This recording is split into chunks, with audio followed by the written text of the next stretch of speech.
Aujourd'hui, il y a beaucoup de nouvelles intéressantes en provenance de la Fédération de Russie.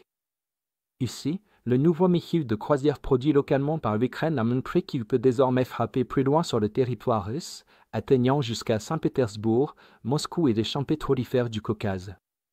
Le lancement du missile Neptune n'a pas seulement dévasté une énorme raffinerie de pétrole russe, mais a aussi marqué une nouvelle phase dans la guerre, où aucune cible russe de grande valeur n'est vraiment en sécurité. Les Ukrainiens ont lancé une frappe majeure sur la raffinerie de pétrole stratégique russe à Tuapse, provoquant un grand incendie qui a brûlé sur plus de 1000 mètres carrés de la raffinerie. Des images géolocalisées de la zone révèlent que même si de nombreux pompiers ont été déployés, ils n'ont pas pu éteindre l'incendie à la raffinerie pendant 2 jours, risquant la propagation du feu et la destruction de l'ensemble de la raffinerie. La raffinerie de pétrole de Tuapse est l'une des plus grandes de Russie, car elle peut traiter jusqu'à 12 millions de tonnes de pétrole par an, causant des dommages à la fois à l'économie russe et aux besoins militaires. Initialement, l'explosion a été attribuée à des frappes de drones, mais des doutes ont émergé lorsque l'état-major général ukrainien a confirmé qu'ils utilisaient une nouvelle version des missiles Neptune, lançant le nom Neptune avec une portée étendue, une charge utile et un système de dibage.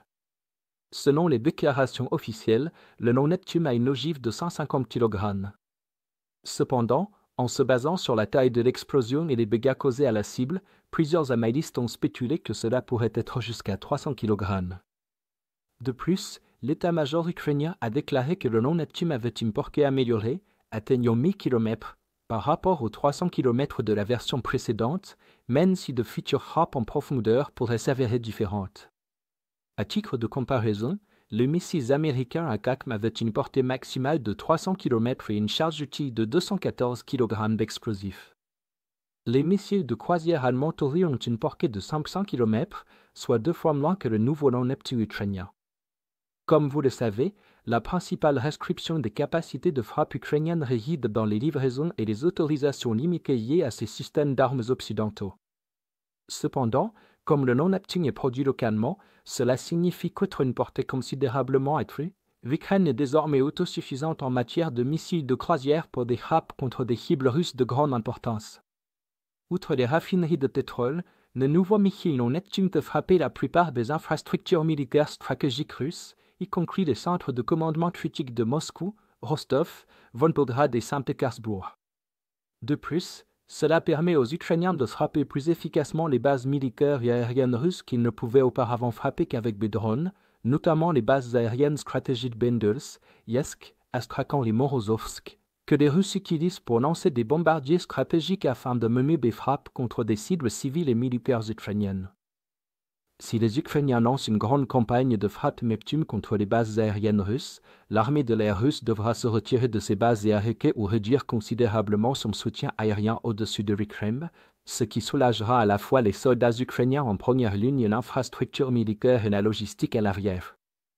En plus des bases aériennes critiques, les Ukrainiens pourraient maintenant aussi frapper des dépôts de munitions, des entrepôts et des infrastructures essentielles, ainsi que des postes de commandement de haut niveau situés plus en arrière, perturbant ainsi de manière significative les opérations offensives russes. Cependant, les Russes ne peuvent pas déplacer leurs actifs plus loin qu'ils ne le sont déjà, sans que la distance jusqu'à la ligne de front ne soit trop grande, ce qui signifie que l'armée russe, toujours aussi centralisée, devrait décentraliser son infrastructure militaire essentielle. En plus d'être irréaliste en soi, une telle opération massive créerait d'énormes problèmes et perturbations et exposerait de nouvelles faiblesses. Dans l'ensemble, les Ukrainiens ont lancé leur première frappe démonstrative avec des missiles Neptune, infligeant de graves dommages à l'une des plus grandes raffineries de pétrole russes, ce qui représente maintenant un risque encore plus grand pour l'infrastructure militaire russe la plus critique. Le président Zelensky a également annoncé que le complexe militaro-industriel ukrainien produira 100 000 munitions à longue de portée de différents types, y compris les missiles de croisière Neptune. Cela souligne encore davantage l'énorme réussite de l'Ukraine, car les Ukrainiens pourront désormais frapper des actifs russes précieux et critiques en profondeur avec des missiles de croisière produits localement à l'échelle massive jamais vue auparavant. Si vous êtes contre l'invasion de l'Ukraine et que vous souhaitez soutenir le travail que je fais, pensez à vous abonner à notre site d'actualité indépendant. Vous y trouverez nos analyses stratégiques exclusives, des aperçus complets de tous les fronts et des vidéos d'analyse tactique régulières. En vous abonnant, vous montrerez non seulement votre soutien à cette chaîne, mais vous aiderez également à défendre le journalisme indépendant. Le lien vers notre site est dans la description. Merci d'avoir regardé ce reportage et je remercie tous ceux qui ont décidé de nous rejoindre.